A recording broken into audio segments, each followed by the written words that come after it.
of these uprisings is that they cannot be understood in their national context. They can't be understood just through the case of Egypt or through the case of Tunisia or Yemen or Bahrain. These uprisings are regional. They are part of a regional transformation. And it's very important to understand this regional transformation in order to understand the character of the uprisings themselves. Firstly, we need to see the Middle East is absolutely central to imperialism. For imperialism, the most important region in the world is the Middle East. 40% of the world's proven oil reserves are in the Middle East. There are billions of dollars that are made every year through the sale of those oil supplies. And those billions of dollars end up, much of it, in the markets of the advanced capitalist countries, in the United States and in Europe. Okay? So the region is critical to the way that capitalism itself develops. Who controls the Middle East controls the world market. And this is why, for imperialism, these uprisings are absolutely critical, central to the way that they see the future of the capitalist order.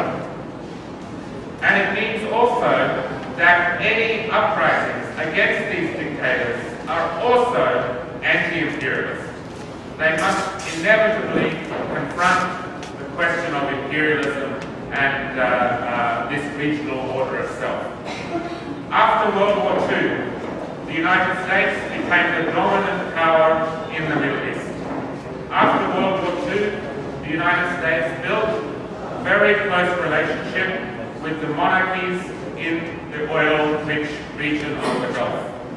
Saudi Arabia, Kuwait, Bahrain, United Arab Emirates, Qatar, Oman, they built strong relationships with those states in order to secure and protect the oil supplies for capitalism at a global level.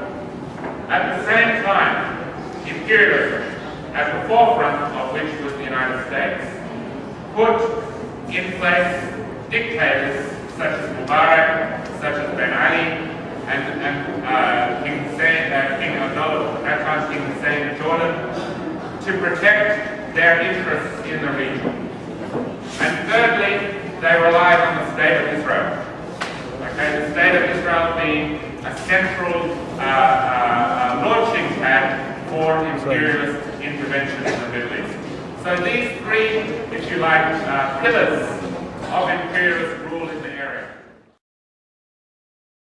They don't have a permanent contract with in stable, regular employment. So this is something very important, and a similarity, I think, here we do in the Philippines.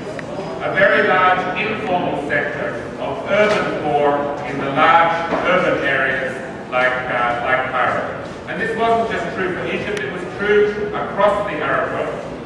Okay, this similar change where people could no longer survive on the land, they had to migrate to the cities to try and find somewhere to live, happened across the Arab world. The second thing that happened in Egypt that I think is very similar to the changes in the Asian region was this program of privatization. In the Egyptian economy, again, over the last 2 years, half of the workers in the public sector lost their jobs. 50%, half of the workers lost their jobs. Many of those workers, again, went into the urban poor. They couldn't find a way of surviving. They had to move into the informal sector in order to find a way to live. So these profound transformations that occurred across Egypt and across the Arab world changed the politics of the country. Okay? We had millions of people forced off the land. Some tried to migrate overseas, some migrated to the urban areas. We had a very large growth in the informal sector. We had a very large growth in poverty. In fact, 40% of the population in Egypt live on less than $2 a day. At the same time, and again, this is very similar to your experiences here, at the same time, we have a very deep concentration of wealth in the hands of the Egyptian bourgeoisie, the Egyptian capitalist class. Okay? So the outcome of neoliberalism was a widening in the gaps between the people. On the one hand, a tiny layer of people that were making millions and millions of dollars from the privatization, from the foreign investment, from the lowering of wages, from the neoliberal project. At the same time, the other side, the majority of the population, the 99%, and this is literally true in the case of Egypt, feeling their living standards worsen, their poverty rates increase, their ability to survive become very, very difficult each day.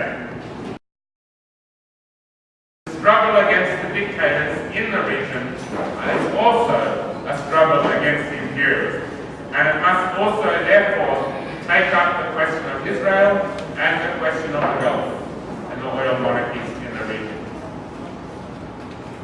The next part of understanding these uprisings is to see them as a reflection of the global economic crisis that began in 2008 and 2009. The crisis that happened in 2008-2009 hit the Arab world very hard. It really, partly because of the way that neoliberalism opened the region, it hit the Arab region in a very severe way. It meant, for example, that the exports from these countries to places such as Europe dropped. It meant, for example, that remittances, the money that workers received from working overseas, dropped. Okay? It meant that foreign investment into the countries dropped. It meant that food prices, energy prices went up. So all of these things, which were results of the global crisis of 2008, hit the Middle East and particularly the countries of North Africa in a very severe fashion. And this is critical to understanding why the uprisings occurred at that particular time. So to recap what I've said, to emphasize these 3 points again.